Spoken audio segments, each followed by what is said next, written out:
हुआ उसे आज 90 साल बाद जानना और दोहराना क्यों जरूरी है? क्योंकि महान लोगों की मौत एक बार नहीं 2 बार होती है। पहली बार जब उनके प्राण शरीर को छोड़ देते हैं और दूसरी बार जब उनके जीवन से कुछ सीखना छोड़ देते हैं। सरदार भगत सिंह के जीवन और उनके मृत्यु दोनों को मैं दुनिया का महानतम लिटरेचर मानता हूँ। आज हम दशमेश गुरु के इस बलिदानी बेटे की जिंदगी के आखिरी कुछ घंटों से वो सीखेंगे जो हमारी जिंदगी के आखिरी पल तक हमारे साथ रहेगा। भगत सिंह से कुछ न सीखने का मतलब है उनको दोबारा मरने देना, और हम ऐसा नहीं होने देंगे।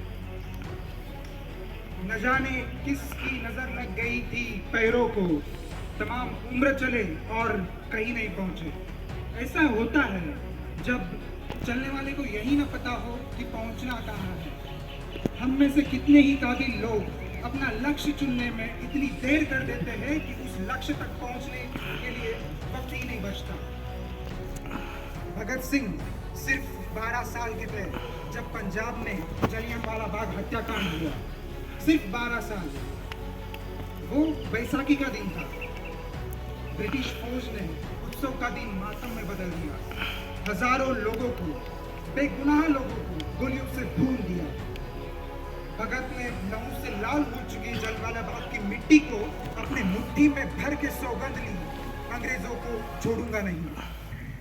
12 साल की अबोध आयु में जब उनके उम्र के बच्चे शायद गिल्ली डंडा खेल रहे होंगे, भगत ने तय कर लिया कि अंग्रेजों को खून से होली खेलेंगे, और जो तय कर लिया वो करके दिखाया। उस दिन के बाद एक पल के लिए भी भगत का फोकस नहीं हिला। पढ़ना, लिखना, खेलना, कूदना सब चलता रहा, लेकिन बैक ऑफ द माइंड लक्ष्य एकदम साफ था, अंग्रेजों का अंत। एक दिन की बात है, उनके पिता ने देखा एक नन्हा भगत मिट्टी में कुछ दबा रहा है। उन्होंने पूछा तो भगत बोले, बापू इनकलाबी हो रहा हूँ, धरती में पिस्तौल बो रहा हूँ। एक बीच से हजारों बंदूकें जन्म लेंगी, अंग्रेज गिन नहीं पाएंगे, इतने गोलियां चलेंगी। सचमुच भगत सिंह के दागी हुई गोलियां गिनने में अंग्रेजों सरकार का नंबर सिस्टम फेल हो गया। हम जिस भगत को जानते हैं, अपना हीरो मानते हैं, जिसके पोस्टर्स घर की दीवारों पर लगाते हैं, वो भगत अनगिनत किताबों से गढ़ी हुई एक प्रतिमा है। भगत सिंह के रोम रोम में हजारों पन्नों का ज्ञान भरा हुआ था, और इसीलिए जिंदगी के हर सवाल का माकूल जवाब था उनके पास। भगत के बारे में अनगिनत कहानियां सुनी और पढ़ी होंगी आपने। क्या आपको ऐसी कोई घटना, ऐसी कोई कहानी याद आती है जहां भगत कंफ्यूज नजर आते हो, सही और गलत का भेद न कर पाए हो, किसी घोड़ाए या आंखें लड़खड़ाए हो? कभी नहीं, कुछ भी याद नहीं आएगा, क्योंकि हमारे पास सिर्फ एक दिमाग है, लेकिन जो पढ़ता है वो हजारों दिमागों का नॉलेज अपने अंदर भर लेता है, और जब परिस्थितियां प्रश्न करती है तो हजारों दिमागों से सोच के उत्तर देता है। भगत बचपन से ही किताबों की ओर झुके हुए थे। महापुरुषों की कहानियां, इंस्पिरेशनल स्टोरीज और क्रांतिकारियों के बारे में पढ़ना उन्हें खासतौर पर पसंद था। वो बड़े हुए तो उन्होंने अपने पढ़ने का दायरा भी बड़ा कर लिया। भगत किसी एक विचारधारा का नहीं,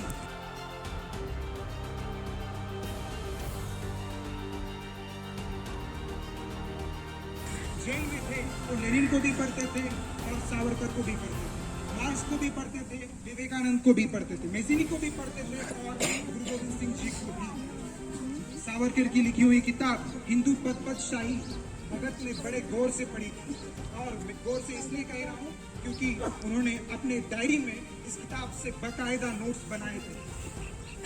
ये वही किताब है हिंदू पद शाही, जिसके बारे में लाला लाजपत राय ने कहा था, इसे कौशल से और अग्नि और प्रेम से जीवा से लिखा गया है। This book has been written by tongue which shares love and fire both at the same time.